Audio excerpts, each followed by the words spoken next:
आएगा। क्या अमित शाह कई टीवी इंटरव्यूज में नहीं कहा था कि एनपीआर एनआरसी आएगा? जब सीएबी था, बाद में सीएए एक्ट हो गया, वो जब सीएबी बिल था, जब उनका ऑन रिकॉर्ड इंटरव्यू है, पार्लियामेंट में उन्होंने कहा है।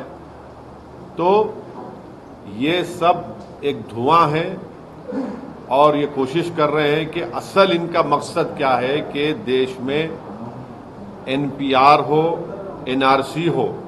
अब मिसाल के तौर पर आसाम में जो एनआरसी हुआ, सुप्रीम कोर्ट मॉनिटर्ड, 1600 करोड़ रुपये उस पर खर्चा किए गए, 50,000 गवर्नमेंट एम्प्लॉयज ने काम किया और 19 लाख लोगों को कहा गया कि भारत के शहरी नहीं है, नागरिक नहीं है।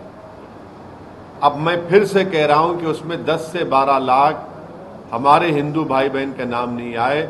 वहां के मुख्यमंत्री ये कह चुके हैं कि उन 10-12 लाख हिंदू भाइयों बहनों को बगैर डॉक्यूमेंट के सीएए के तहत उनको सिटीजनशिप मिल जाएगी। अब जो 1 से 1.5 लाख जिन मुसलमानों के जहां नाम नहीं आए, वो तो एक्ट में नहीं आएंगे, सीएए में, उनको तो फॉरेनर्स ट्रिब्यूनल जाना पड़ेगा। ये कौन सा इंसाफ है, बताओ मेरे को आप। यही तो हम कह रहे हैं कि जो आसाम में आपने सुप्रीम कोर्ट मॉनिटर कर लिया है, उसको आप देश में करना चाहते हैं। जिस देश में सिर्फ 5% लोगों के पास पासपोर्ट है, इस देश में बर्थ सर्टिफिकेट का कानून 1959 तक नहीं था। 1996 में सरकार ने कहा कि सिर्फ 50% इंडियंस के पास बर्थ सर्टिफिकेट है। ये फ्यूचर में सब तमाशे करना चाहते हैं। अगर मेरे ही देश में मैं स्टेटलेस बन जाऊंगा महज इस बुनियाद पर कि मेरे दादा का बर्थ सर्टिफिकेट मेरे पास नहीं है, तो फिर क्या मैसेज दे रहे हैं आप? आपका यही मकसद है। और बुनियादी फंडामेंटल बात यह है कि आप मजहब की बुनियाद पर कानून नहीं बना सकते। और हम पूछ रहे हैं कश्मीरी पंडित जो 5 लाख बाहर है कश्मीर, उनके बारे में कौन बात करेगा? सर, कुछ सियासी धड़ा है जो ये कह रहा है कि इससे आम आदमी का कुछ खास तौर से लेना देना नहीं है। आप जैसे खास तौर से आपका नाम लेके कि वैसे जैसे लोग, सियासी लोग हैं, अपनी राजनीतिक रोटियां से। मैं क्या साइंटिस्ट नजर आ रहा हूं उनको? मैं क्या मोदी जी की तरह कोई फिलोसोफर हूं जो हर महीने में एक मर्तबा ज्ञान देते रहते हैं? फैक्ट है ना। आसाम में आपने किया, झूठ है क्या मैं जो बोल रहा हूं? आसाम में आपने किया क्या? अमित शाह ने पार्लियामेंट में नहीं कहा था कि देश में एनआरसी एनपीआर होगा? झूठ है वो। जब वो होगा तो क्या होगा बताइए? जब वो होगा तो बायोमेट्रिक डेटा लेंगे आप, लोकल रजिस्टर में लिस्ट लगाई जाएगी, कोई भी जाकर ऑब्जेक्शन करेगा कि नहीं ये भारत का नागरिक नहीं है। अब सिलसिला शुरू, उसके बाद डाउटफुल सिटीजन मैं हो जाऊंगा। नहीं, उन लोगों का कहना है कि वैसी साथ भी चले तो रोहिंग्याज और बांग्लादेशियों को नागरिक बनवा दें। मेरी बात चले तो रोहिंग्याज, मेरी बात चलेगी ना तो 5 लाख कश्मीरी पंडित को लेकर जाऊंगा मैं, जो 10 साल में आपने नहीं किया। 10 साल में आपने नहीं किया वो 5 लाख कश्मीरी पंडितों को। वो कौन सा रिलीजन है उनका? हिंदू नहीं है वो, भूल गए बीजेपी उनको। देश में ही अच्छा मेरा बस चले तो मैं पूछूंगा बर्तानिया से, भिजा दो भाई वो 10,000 इंडियंस को जो आप लोग रोक के रखे हैं। आप लेने तैयार नहीं है उनको।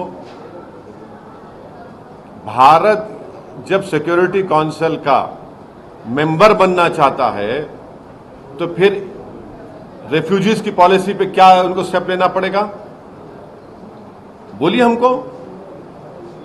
असदुद्दीन ओवैसी को आप दिखाते रहिए, कोई बात नहीं, मगर आप भी तो सिक्योरिटी, हम तो चाहते हैं सिक्योरिटी काउंसिल मेंबर बने।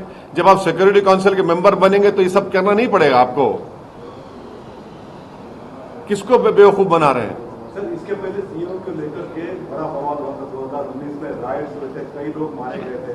तो अब क्या आपको अंदेशा है कि इस प्रकार का जो है अनरेस्ट रहेगा? हैदराबाद की आवाम इस पार्लियामेंट के इलेक्शन में इस कानून के खिलाफ वोट देगी, बीजेपी को हराएगी। देखना आप, सीमांचल की जनता किशनगंज में सीएए के कानून के खिलाफ अख्तरुल ईमान को वोट देगी और हराएगी। आप देखना ये। सीएए के सबसे बड़े पैरोकार और सूत्रधार आज आपके शहर में हैं, आपको कुछ कहना है? मैं जो कह रहा हूं उन तक सुनाई देगा, आप लोग पहुंचा देंगे उनको मालूम भी हो जाएगा। उन्होंने पार्लियामेंट में ये कहा था, मेरे तरफ नाम देखकर कहा था, देख लीजिए एनआरसी होगा, एनपीआर होगा। क्यों होगा भाई, क्या मतलब उसका? यही तो आप करना चाह रहे हैं। जो मैं फिर से कह रहा हूं, आसाम में 19 लाख लोगों के नाम नहीं आए। सुप्रीम कोर्ट मॉनिटर्ड एनआरसी करने के बाद 16 कितना पैसा खर्चा किया था, 1600 करोड़। उसमें से करीब 10 से 12 लाख हिंदू भाइयों के नाम नहीं आए। उनको तो दे देंगे सिटीजनशिप आप। जो 1 से 1.5 लाख मुसलमान के नाम नहीं है, वो क्या करेगा? और हेमंत बिस्व शर्मा बोल रहे हैं कि कोई जरूरत ही नहीं है कागज की भी, तो कागज रद्दी वाले का जाएगा। वही तो हम बोल रहे थे। सर अगर ऐतराज कर असम में जो कुछ हुआ वो एक अलग केस है। क्या अलग केस है? नहीं, क्या अलग केस है? देश में ऐसा नहीं नहीं, कैसा बोल रहे हैं, कैसा बोल रहे हैं आप जब अच्छा, तो फिर आप ये कह रहे हैं कि एनआरसी नहीं कराएंगे देश में, आप एनपीआर नहीं होगा, सेंसस अलग है, सेंसस का एक्ट है, एनपीआर एनआरसी का सिटीजनशिप एक्ट के तहत आता। वो किसी और थम्सअप को जाकर ज्ञान दिए। ये जो दुम छल्लों को, जोकरों को बिठाकर इंटरव्यू दिला रहे ना ये लोग, उनको ना CAA का फुल फॉर्म आता, ना उनको कुछ एनपीआर एनआरसी के बारे में मालूम। हाँ, मगर